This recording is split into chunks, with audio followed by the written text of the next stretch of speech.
Bonjour et bienvenue dans cette nouvelle vidéo, je suis Sébastien, je suis ravi de vous retrouver aujourd'hui dans une vidéo dans laquelle je vais vous expliquer comment gagner 45 000 € avec un crédit immobilier, donc restez bien avec moi dans cette vidéo.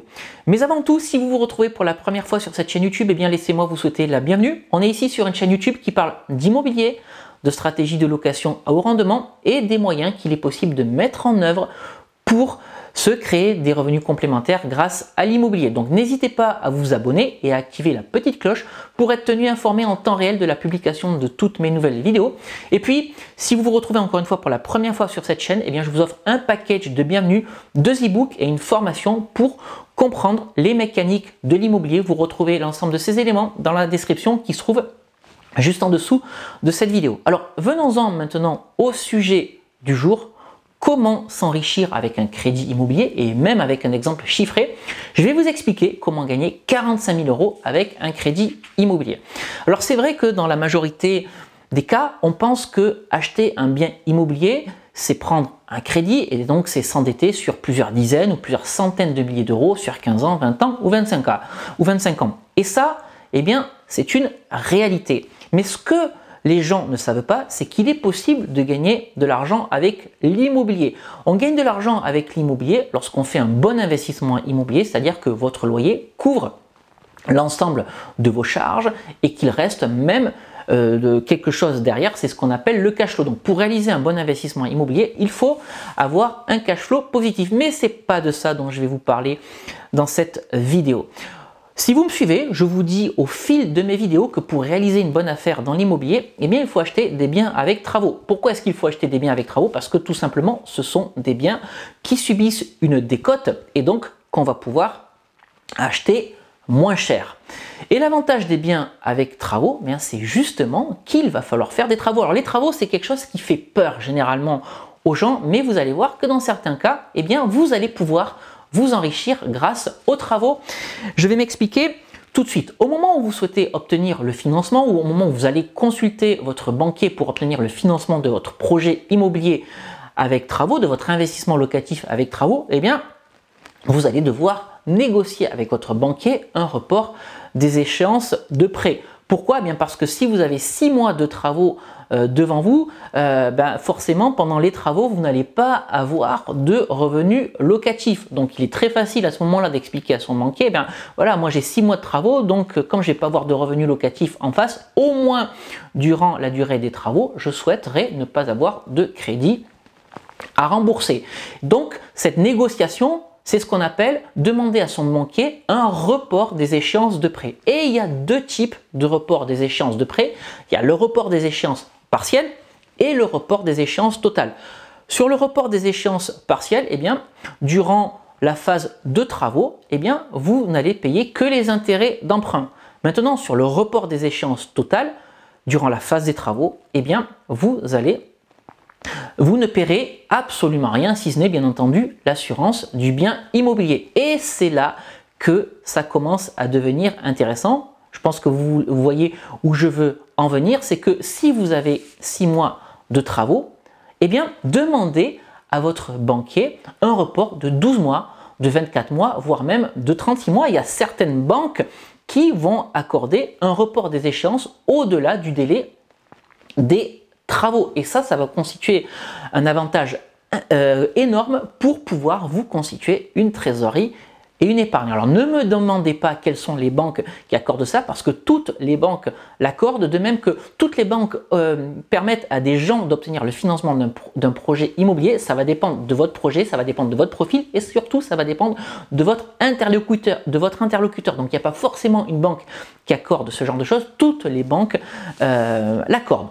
J'en reviens maintenant à ce que je vous disais, demander le report des échéances, eh bien, ça va être quelque chose d'intéressant pour vous constituer une trésorerie. Et comme j'aime beaucoup les chiffres, eh bien, on va parler de chiffres. On va par exemple partir d'un projet immobilier, voilà, que vous souhaitez financer sur 20 ans. Et on va reprendre mon exemple. C'est un projet immobilier qui va vous demander 6 mois de travaux. Voilà, 6 mois de travaux. Et une fois que les travaux sont terminés, eh bien, à terme, eh bien, grâce à ce projet immobilier, eh bien, le loyer cible, il va être de 1 500 €. Donc ça peut être de la location normale, ça peut être de la location courte durée, ça peut être de la colocation, peu importe, le loyer cible, il est de 1500 euros. On va partir sur un exemple, sur un cas où vous allez demander un report total des échéances. C'est-à-dire que sur la période de report, vous n'allez rien payer si ce n'est l'assurance du logement. Si vous demandez un report de 12 mois total à votre banquier, donc une fois les travaux finis, il vous restera 6 mois sur lesquels vous allez encaisser 1500 euros. C'est-à-dire que vous allez vous constituer une épargne de 6 fois 1500, c'est-à-dire 9000 euros. Maintenant, deuxième exemple, vous n'allez pas demander à votre banquier 12 mois de report total des échéances, vous allez demander à votre banquier 24 mois de report total des échéances. Donc une fois la phase de travaux terminée, vous allez avoir 18 mois durant lesquels vous allez encaisser des loyers pleins. Donc 18 fois 1500, ça fait 27 000 euros. Donc dans cette configuration-là, vous allez vous constituer une épargne de 27 000 euros. Et puis, le Saint Graal, si vous arrivez à négocier 36 mois de report total des échéances, vous allez avoir 30 mois durant lesquels vous allez encaisser des loyers pleins. Donc 30 fois 1500, ça fait 45 000 euros. Voilà comment vous pouvez vous constituer une belle épargne grâce à un crédit immobilier. Donc je reprends mon exemple, 9 000 euros, 27 000 euros ou 45 000 euros, ça reste quand même une sacrée épargne que vous allez pouvoir utiliser après comme vous le voulez, soit pour faire du remboursement par anticipation, soit d'une épargne pour mettre de l'apport sur un nouveau projet immobilier. Mais vous voyez comment il est possible de s'enrichir grâce à un crédit immobilier. Et je tenais vraiment à faire cette vidéo parce que l'un de mes membres, Christophe pour ne pas le citer, a réussi à obtenir 36 mois de report total. Et Christophe, donc, sur ces 3 ans, va se constituer une épargne de 45 000 euros, ce qui est tout simplement énorme et ce qui va être bénéfique, encore une fois, pour lui, pour pouvoir rebondir et faire d'autres opérations dans l'immobilier. Voilà, c'est ce que je voulais partager avec vous dans cette vidéo. À minima, lorsque vous investissez dans l'immobilier, demandez un report des échéances de prêt au moins égal à la durée des travaux pour ne pas avoir à assumer des mensualités alors qu'il n'y a pas de revenus locatifs en face. Je vous remercie d'avoir suivi cette vidéo. Bien entendu, si elle vous a plu, n'hésitez pas à me mettre un pouce bleu. N'hésitez pas non plus à la partager. Indiquez-moi également dans les commentaires si vous avez réussi à négocier un report total des échéances ou un report partiel des échéances et de combien avec votre banque. Croyez-moi, c'est des choses qu'il est largement possible de faire.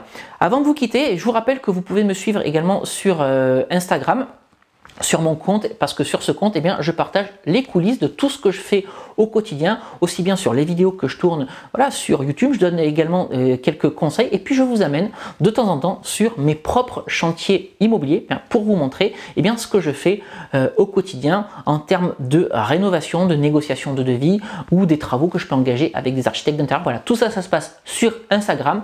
Le lien apparaît en bas de votre écran. N'hésitez pas à vous abonner. Mais écoutez, je vais vous quitter ici pour aujourd'hui. Je vous souhaite de très bons investissements immobiliers à tous et on se retrouve prochainement pour une nouvelle vidéo sur cette chaîne YouTube. Je vous dis à très bientôt. Ciao!